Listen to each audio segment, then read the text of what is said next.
alcuni aspetti delle belle saline di Cagliari, che con quelle di Carloforti sono le più importanti della Sardegna e producono un'ottima qualità di sale per il consumo nazionale.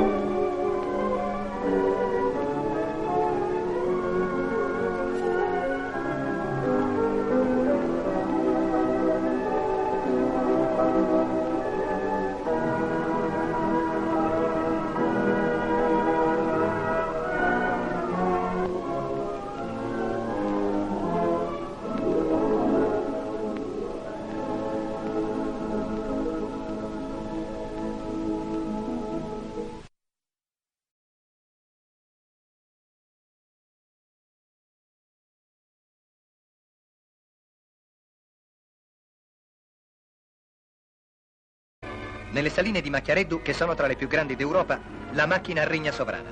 Con speciali e veloci sistemi di trasporto il sale viene convogliato continuamente verso i luoghi di raccolta. Sorgono così montagne di sale, cumuli di sale alti 20 metri, l'altezza di una casa a 3 piani. Ma nelle saline non lavorano solo le macchine, non cantano solo i motori, lavorano e cantano anche gli uomini della Sardegna.